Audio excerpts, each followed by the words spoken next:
Welcome back. As we know, life is full of surprises, both good and bad, and the day-to-day journey is full of unforeseen obstacles, and sometimes it's hard for us to see our way through. Beyond the normal mundane or where unscripted dreams live, join us for thought-provoking discussions and interviews to help us navigate through the fog and create our own path. We are the Unscripted Dream Podcast, operating outside the margins to motivate and inspire our audience. Before we go further, I'm going to need y'all to click on that like button, hit that subscribe if you haven't already. Uh, just support our cause, trying to get the message out there. So just like you located the message, make sure that you pass it on. It might not be necessarily this message, but maybe something resonated with you in previous episodes or what we have yet to release. And I highly encourage you to share that. We'll appreciate it. Like, subscribe. Thank you. So today's episode, man, is literally about investing your attention. And what we mean by that is by realigning your focus. There's so many distractions out there, and everything is really consistent or based upon how much can you focus or lock in as far as getting done. That's what's really going to determine how productive, how far ahead you can get ahead of the game. And the list goes on. There's a bunch of sayings, right? But as far as being a positive influence and being very dominant, the life you lead, it all is based on where you're realigning your focus. So to start off the first key talking point, we are going to focus on understanding that there is an actual battle for your attention, whether you realize that or not. So when we start off with this talking point, I'm going to ask Marcus a question. What do you do to get serious? And I guess the second part on that is, how do you stay focused or remain focused? Like, how do you maintain that level of seriousness? It was the first part. How do you get focused? Yeah, what to do to get serious and how to stay focused. Well, that's kind of a complicated question. It's a great question, Joe. I I know think it's it, probably but a two-part question, so I think to just address that, it's really comes down to you at the individual level and what your sense of urgency is for whatever you have going on. So when you look at it's also just understanding comes down to understanding yourself too, in alignment with whatever goals you have. So like if you don't care, like where you spend your time, you just really not gonna care about that either. So it really foundationally, I think it's really is asking yourself first is where you spend your time in alignment with where you want to be. That's probably the first question you need to ask yourself. And I think that's your first step to get in focus. Now, as far as maintaining attention, stuff like that, I think it just comes down again to being just urgency, and understanding, and also just having an overall awareness of what's going on around you. Like, right, like if you like watching, actually, I got a good one. I'll share that a little bit later. But like if you like watching something, or if you like partaking in a particular activity, you have to kind of put that those activities in different categories right. and ask yourself, like, is this an entertainment thing? Is this a fun thing? Is this a work thing? Is it an educational piece? And and then just ask yourself after you get done, whatever you're partaking in, are you better for it or worse or indifferent? Some things do are like it's just a zero sum. But I think that's probably the best at a surface level how you can address that. But Joe, what do you think? I agree with you, man. My thought process when it comes to what to do to get serious and how to stay focused is literally case by case, and I'm pretty sure it's the same for you. But generally, if I'm taking something serious, that's definitely high on my priority list to begin with. And the way my mind works is I'm trying to figure out what are ways where I can address this. Uh, Not only putting this high on my priority list, but also I can do it in at my pace. And the best way for me to do that is maybe sometimes if I'm like doing like my day job, so to speak, say that it requires a lot of busy work. So like maybe it not require a bunch of thinking because I've already figured out that stuff. Maybe I need to do some documentation to show somebody if they're going to take my place, or if I'm working on like documentation for like a presentation, for an example, to show people, I don't really have to think those points all the way through because I probably already have it written down or it's embedded in my brain. So what I would probably do is I would probably be multitasking in that regard, which helps me because that way I can slightly take my brain off of what I'm doing, and then I can just like switch back and forth. Not everyone can do that, but what I'm saying is it helps me in a way where I can maybe listen to some music or something and think about something different for about 5 to 10 minutes. And then I'll circle back and relook over my work to make sure it's right. And then I come up with a whole nother idea, or like I will add in more detailing than what I initially had written down. I'm not saying it works for everybody, but as far as like a level of seriousness, I need to have kind of like two things going at once, just so like I can take my time with it. Now, if I'm under intense pressure, of course, I'm just locked in and focusing on everything, right? Like everybody else is. But if I could have it my way, it would be me multitasking between two things, because that's in those moments is when I really question myself, like, what are you really doing? Because you have to like force yourself to focus back onto the work that you're doing. And I gotten so good at it over the years. I kind of blame college for this, but you kind of had to multitask. But I blame going to college for that, because that's the skill set I picked up, where I can pick and put things down and then come back like an hour or maybe less, sometimes more. Sometimes I have to put it down for a couple of days. I'll always come back, but when I come back, I'm coming back with quality. Like I'm always coming back with something that to add more to whatever that situation is. I'm a type of person where I often have writer's block, and that's one of the strategies of how I attack writer's block. And it's the same process with everything else that I'm doing. But that's probably the best analogy I can give you, is that's how I tackle writer's block. But it also applies to a lot of other things that uh, you may get serious with, as far as what you need to focus on given the circumstances.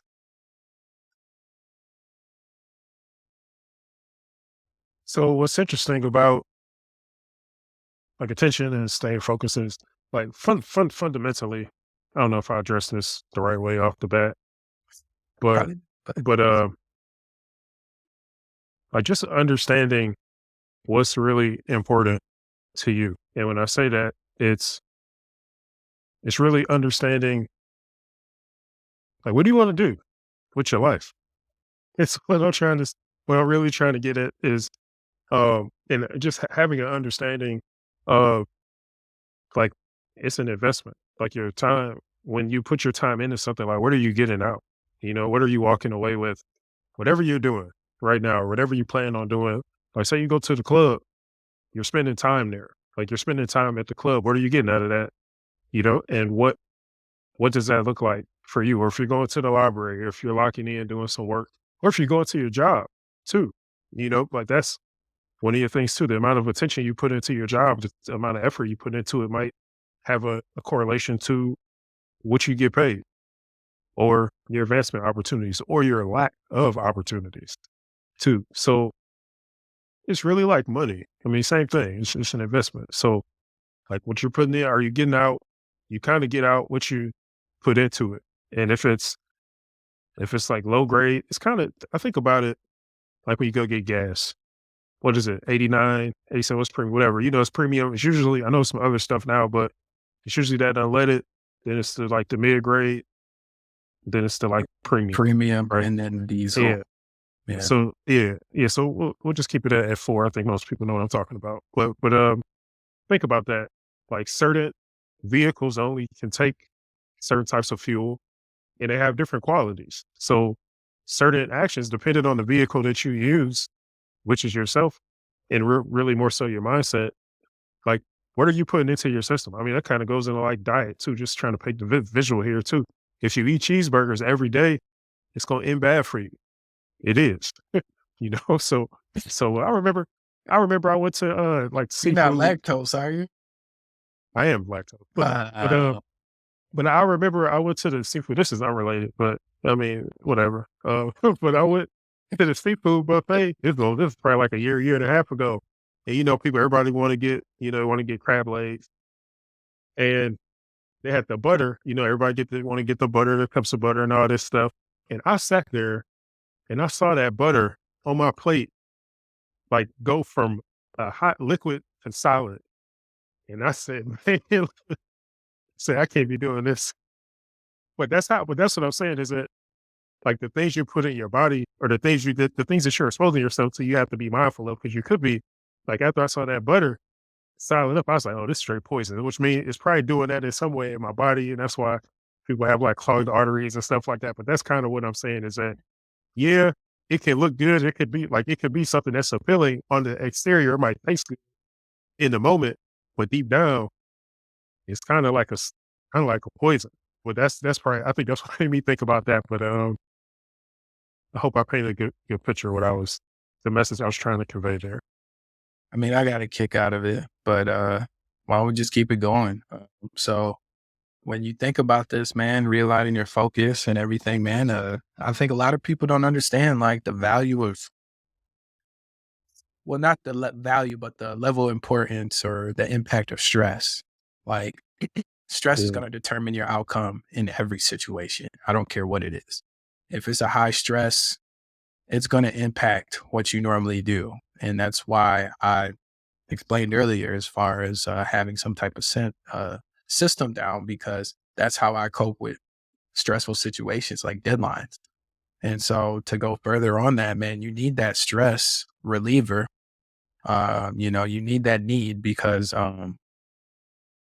it's going to come to a point where you can run into roadblockers or you can essentially break down, just because it's way too much pressure. You need something to relieve that and also keep up your emotional well being. And with me being a very passionate person, I found out a cheat coder system that works out for me. So if someone's giving me a hard time or whatever situation I'm going through is a hard time, I need something that can distract me, but not fully distract me. So like maybe I will set out a allotted time to look at a digital distraction. So what's a digital distraction? That would be like an Instagram, right? Or a TikTok. Like my dad loves sending me TikTok all the time, right? And I know the cheat codes of TikTok because we post on there. So as a user, I know that I can look at his link, but I also know that's programmed in the back of my mind. Like, I'm not going to go down this TikTok rabbit hole. I need to make sure that I double click on the back button to get out of there immediately. So that's what I do sometimes, like say like you just had a stressful meeting or say that it's taking a minute for you to process something, think things through, take a quick 2-minute break or a few seconds, you'll be surprised how much of a difference that may make on your level of stress. And if you have really good peers or parents or brothers and sisters, whoever that you have a good relationship or bond with, I'm more than positive that they send you links to some funny stuff all through the week. So utilize those, man. Those are gems. That's what gets you through the week. Because if you don't have those, man, you might explode and cuss out somebody. You might do something that's the unthinkable. Like, man, I didn't know I was capable of that. We didn't either. That's what happens when stress gets on you. So, they don't say the statement that, pressure makes diamonds. Like they mean that in every literal sense. Like, cause yeah, you letting some stuff go. You letting some stuff happen. Like there's a lot of pressure going there. So it's a high level of impact. So you need to find some kind of outlet where you can relieve that. So if laughing is your stress reliever, utilize that. If working out's your stress reliever, utilize that. I do both. Both of them do a great job on me. But, if you need to go to another level where you need to rely on something else, that's none of my business, but that's on you. If it works, what I'm saying, run with it till it don't no more. I mean, that might not be the best advice, but it's just keeping it real. So I mean, some people, what's their favorite chant? It's 5 o'clock somewhere. So, what I'm saying is like people use those stress relievers and they rely on them heavily to get through the bull crap.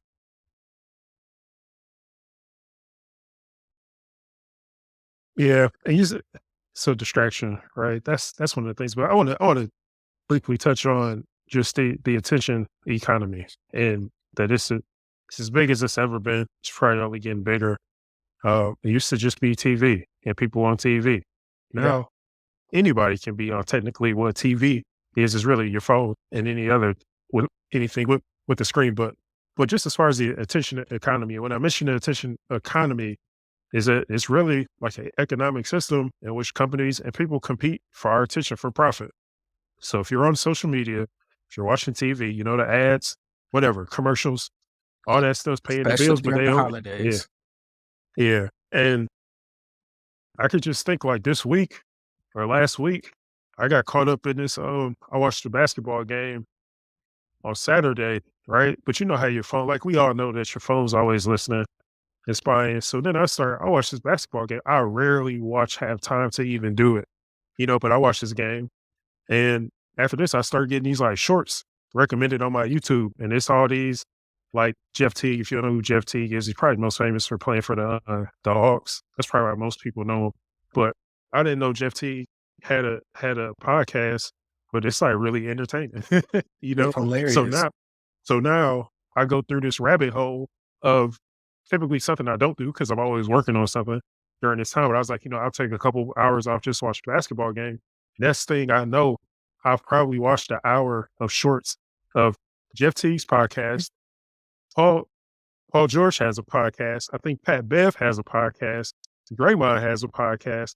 All these old school players. Gilbert Arenas has a podcast. Kenya Martin's on there. I didn't know. Let me tell you, before Saturday, this past Saturday, I didn't know any of that. And I've been watching these shorts. But I've been a when horrible I friend. yeah, but when I'm working, but usually my short feed is like investment stuff or something like that. But I deviate it from a little bit. And that's what I'm trying to say is that as focused as I am, like the basketball stuff is still entertaining to me. It's something I enjoy doing, but there needs to be a balance. So now I've been spending all week trying to clean up my feed because once you watch an hour, now I got like in my shumpert, I'm getting these highlights and I want to watch all that stuff. That's the thing. So, but it's like, well, I need to stay focused on where I spend my attention. So now I kind of got to like purge that stuff um, out of my feed, right? But that's how we get caught up in investing our attention in the in the wrong places because it's just so easy because the access to information, the access to entertainment is just it's easy now. It's Way too easy and everybody, accessible. so and we can cook this stuff up. I mean, we can cook up content. I mean, anywhere. Like everything we do has turned into you can't even go to the store without somebody trying to slap somebody or do something stupid in the store. That's why I don't like going places because I know I'm gonna end up on somebody's TikTok or something one day. But but but that's just how it is now, and that's what I'm saying. Like there's a lot of external things that fight for our attention, and it's important that, like Joe said, like take a couple minutes, take a break, just to kind of reassess what's going on because it can quickly go from like a quick distraction to you just going down a rabbit hole and finding that you haven't gotten much done. Yeah, that's why I always say, man, that's why you always have to have like some kind of application. They are on there. Look on your phone app store or whatever. There are applications that help you focus or realign your focus. I don't necessarily, it's not that bad with me. Like I can still manage to get my work done. Um, but you can even set a timer or stopwatch. Like, okay, I'll watch this for however many minutes or hours or something, and then I'm cutting it off. I'm cutting myself off. Like, you can even do that on the game system. You can literally like set up parental controls um, where you can only play like a certain amount of time and then you're cut off. So you can do that. You just have to have enough in you to build that type of structure. And what we're trying to tell you is you don't necessarily have to do any of this. What's the amazing part about it is you have all the freedoms at your fingertips. So you can do it however you want to. We're just letting you know that, hey, you're gonna have to cut down on some of that if you really want to, make something of yourself as far as focusing on things. So that way you don't have to second guess or you don't have to have any doubts or any regrets about what you did. If you have these certain parameters set up, you the less likely you would run into these issues. This is the reason why you see people, for example, like people in the military. Why do you think they work out at 4 o'clock every morning? They run 4 to 6 miles with the elites. The elites do that. And they might run more than that, but they do that consistently almost every day. Well, A good portion will probably do that every day, run 4 to 6 miles every day at 4 o'clock in the morning. And all that is consistency. And that's all we're trying to explain to you. Like, if you want to get anything done as far as realigning your focus, it's going to take a significant amount of consistency. And to do those type of things, sometimes you have to be consistent to really deliver, and get the results that you want. Think about someone like Floyd Mayweather. Floyd Mayweather doesn't even fight anymore. But I bet your ass that he still is in the gym and he's still conditioning. He might not be going as hard as he would for a fight because there's no pressure. But I bet your ass that he still be conditioning. Look at him. You know, what's the point of being unhealthy after you made all that money and then you croak and not even be able to enjoy the fruits of your labor? So Yeah. that's the way I look at it. So, if I spend all that time and ran my body into the ground, I'm gonna try to stay as healthy as long as I can and to enjoy some of that money and then see something that comes out of it, whether that be like a legacy or somebody else I can invest my time into. So just be mindful of that. Um, that's why I always focus on quality over quantity. You know what I'm saying? Like, you can do all these things, right? You can have all these ideas. You can do whatever, right? You can be the biggest multitask ever. You can juggle as many things as possible. Actually, I know people that actually have 3 full-time jobs. I'm not saying that's legal under any circumstances, but I know someone that does it. But what I'm trying to say is you can do that, but how great are you at your job? Probably not as great as you could be if you just focus on the one job. But I also understand that's also not their goal. The goal is money for them. But the point I'm trying to make is quality over quantity. You know what I'm saying? If you spread yourself thin across the board, you already give other people an opportunity to pass you by. That's all I got to say. I think that's good thing to good spot to close on. The one thing I'll say to just challenge you, if you're listening to this episode and you really want to start moving, at least take one step in the direction to get where you want to be. Is just over this next week, like really take a look at your attention and where it's being spent. And ask yourself these three cool. You're gonna ask yourself 5 questions, but they're pretty simple. Whenever you're doing something, are you doing it for entertainment? How much time are you spending there? Are you doing it for work? How much time are you spending there? Are you doing it for education? How much time are you doing there? And after you walk away from all these activities, ask yourself additional 2 questions. What's the benefit short term and what's the benefit long term? And if you're happy with those answers, hey, keep pushing. If you're not, it's time to make an adjustment. But Joe, unless you got something else, man, we get up out of here. I think we good, man. I'll holler at All y'all right. later. Take care. Be safe.